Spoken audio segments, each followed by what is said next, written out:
This is a day we've all been working to and working for on the path to yes.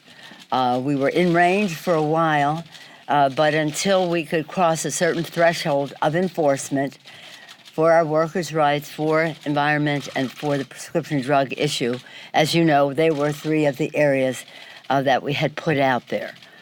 I want to thank our chairman, Richie Neal, chair of the Ways and Means Committee, the 8 members of the task force, whom I will acknowledge momentarily, but thanking them for their leadership in negotiating on different segments of the legislation. I also want to thank Richard Trumka, the president of the AFL-CIO.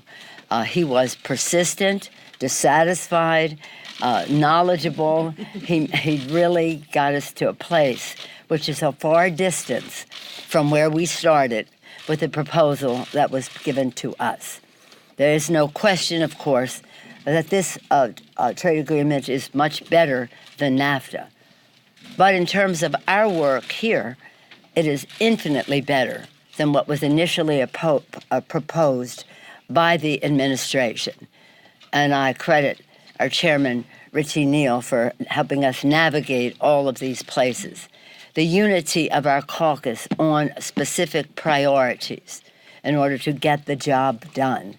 And again, the brilliance and knowledge of Richard Trumka as to the ramifications of every provision that was in the legislation. We'll be handing out a memo from the Ways and Means Committee, you may have it, which explains why we are so proud of the distance that we have come from where we started with the administration on this legislation. It's a victory for America's workers. It's one that we take great pride in advancing. The members of the 8 members of the task force, Congresswoman Rosa DeLauro, who has a markup in her committee about workers' rights or in appropriations, Congresswoman Jan Schakowsky, you'll be hearing from, Mike Thompson of California, Terry Sewell of Alabama, Suzanne Bonamici of Oregon, whom you'll be hearing from, Jimmy Gomez of California will be hearing from as well. Where are my others? John Larson of Connecticut, Earl Blumenauer of Oregon. 1, 2, 3, 4, 5, 6, 7, 8. Here we are. And now it's my honor to yield to Richie. He was indeed a maestro to make all of this happen. It's with great respect and admiration for his work and gratitude that I yield to the chairman of the Ways and Means Committee, Richie Neal. Thanks, Madam Speaker. So, thank you. Every once in a great while, you get to participate in a "it will never happen" moment. And we are witnessing that today. The other value of technology, I will point out, was after a round of intense finishing conversations and negotiations over the weekend that started on Saturday morning with the Speaker and myself and the trade rep, Robert Lighthizer, we went back and Mr. Trumka, the Speaker, was on a hunting expedition. We spoke with him frequently. But the Speaker talked to me earnestly about we're near. And on Sunday, when Tom Brady was about to take it in, all of a sudden I looked at my phone. It said Pelosi for caller ID. Long wisdom tells me, the hell with Brady, take the call. And I was watching Baltimore and the 49ers. So this is a transformative agreement. It's a template, I believe, for future agreements. Our constant emphasis was on enforceability. We fixed that. And the idea and the notion that the president of the AFL-CIO, Rich Trumka, would be supportive of this initiative, I think, tells the story. But this is more than a triumph for organized labor. It's a triumph for workers everywhere across America. In terms of the working group members, I want to say that they strengthened the labor standards. They strengthened the environmental chapters. They enhanced the verification mechanisms for environmental trade. With the unflinching leadership of the Speaker, we also secured important changes in USMCA that preserve Congress's ability to change U.S. law to address the crisis we are facing with respect to high prescription drug prices. Over the intense period of these negotiations with the administration, I repeatedly emphasized that USMCA will deserve a vote because it's an agreement that Democrats shaped.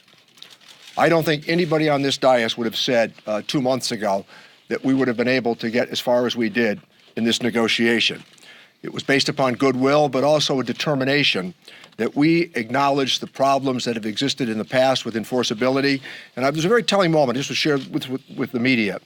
On the day of the break in August with the working group, I said to the trade rep at the last meeting, I said, nothing has fostered more disagreement about trade than the lack of enforceability.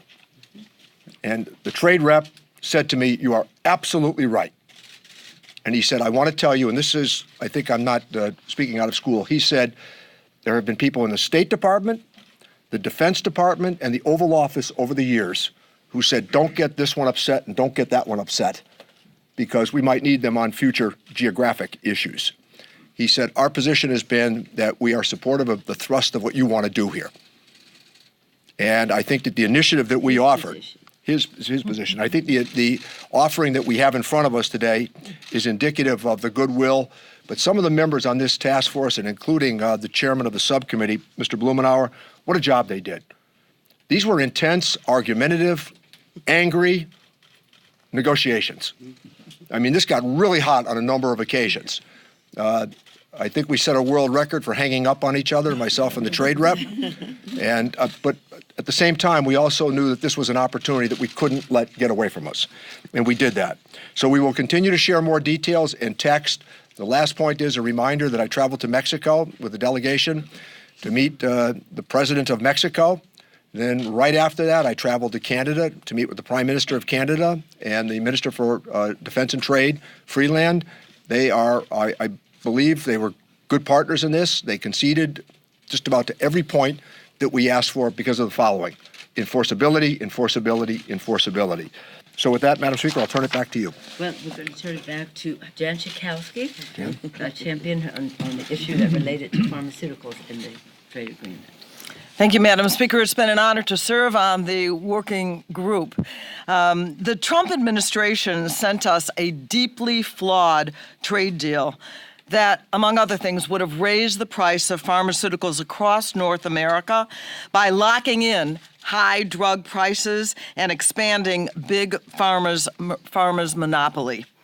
Over the past 6 months, my Democratic colleagues and I on the working group, we worked for a deal that helps America's patients. You've been listening there to Democratic leaders announcing an agreement, we should note, with Republicans, with the White House on a replacement for the NAFTA, North American Free Trade Agreement, known as USMCA. Crucially, there, Democrats saying, in effect, that they shaped this deal to the benefit of their caucus, their view. You even have a quote from Nancy Pelosi using the phrase, we ate Republicans' lunch in this negotiation there. But we should... I'm sure the White House loved that one. I'm sure they love that. But we should note, on this day, little more than an hour after Democrats, including Nancy Pelosi, announced those articles of impeachment against the president, announce a key trade deal with agreement with the president. One really notable thing in all of this, in USMCA, in the new NAFTA, if you will, once this thing gets signed, is that Richard Trumka, union leader, AFL-CIO,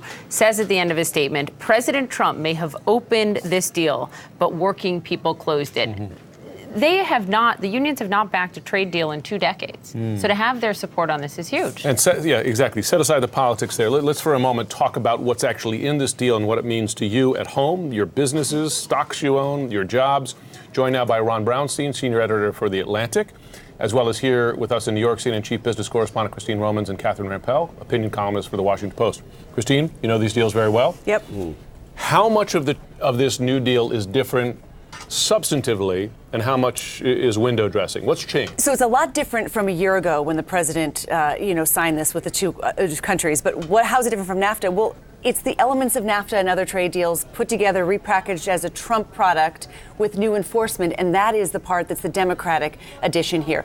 Look, American trade deals for decades have been full of promises about the environment and American workers that have never been enforced. So what you're hearing from the Democrats is they took Trump's flawed repackaging of NAFTA and made it even better with enforceability. You have to convince the Mexican factories, Mexican government to let American inspectors into their factories to make sure people are being paid what they say they're being paid. There's also a core element of here, which is higher wages for the content that make American cars and North American cars, right? So 40 to 45% of content of an automobile has to be made by a worker making $16 an hour or more. Right. That is a price point that is very specific. Now, you can argue about whether that just drives production offshore completely or whether that benefits American and Canadian factories, which is what the architects say it will. The proof will be in the pudding. How do sure. companies react to this new deal?